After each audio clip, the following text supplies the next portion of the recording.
বৈষম্য বিরোধী ছাত্র আন্দোলনে তুমুল উত্তাল ছিল দেশ। আন্দোলন দমাতে চলে গুলি, প্রাণ যায় হাজারেরও বেশি মানুষের। তবুও দমেনি আন্দোলন। দুর্বার গতিতে তা ছড়িয়ে পড়ে সারা দেশে। বিক্ষোভ আর প্রতিবাদের মুখে ক্ষমতা ছেড়ে দেশ ছাড়তে বাধ্য হন শেখ হাসিনা।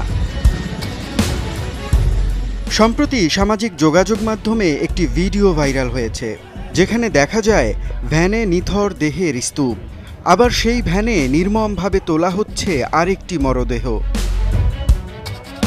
পরিস্থিতি পর্যবেক্ষণ করে বোঝা যায় মরদেহের স্তূপের আশেপাশে যারা আছে তারা সবাই আইনশৃঙ্খলা রক্ষাকারী বাহিনীর সদস্য। কিন্তু প্রশ্ন, ঘটনাস্থল কোথায়? কোথায় এমন নির্মমতা চলেছে? খালি হয়েছে মায়ের বুক। সামাজিক যোগাযোগ মাধ্যমে অনেকে ঘটনাস্থল যাত্রাবাড়ি বা উত্তরা বলেছিলেন, কিন্তু যমুনার টিম ভালোভাবে পর্যবেক্ষণ করেছে ভিডিওটি। সেখানে শুরুতে সিভিল পোশাকে পুলিশ দেখা যায়।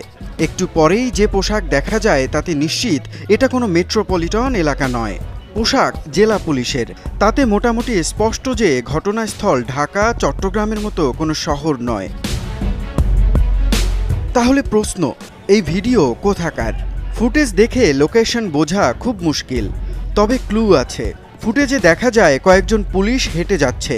চলুন খোঁজার চেষ্টা করি কী ছিল তাদের পরিচয়।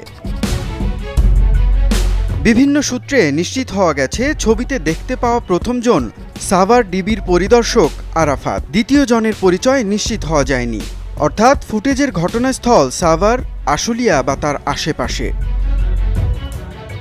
ফুটেজে আরেকটি জায়গায় একটি পোস্টার লক্ষ্য করা যাচ্ছে।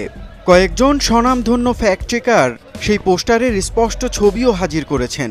তাতে দেখা যায় আবুল হোসেন ভূঁইয়া নামের একজনকে, যেখানে আবার আছেন গেল নির্বাচনে আশুলিয়ার ধামসোনা ইউনিয়ন পরিষদের চেয়ারম্যান থেকে সংসদ সদস্য হওয়া সাইফুল ইসলামের ছবিও। অর্থাৎ ঘটনাস্থল আশুলিয়া হবার সম্ভাবনাই বেশি।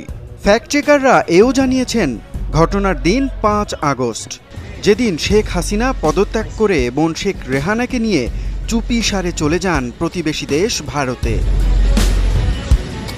মুনিম রাব্বি, যমুনা নিউজ।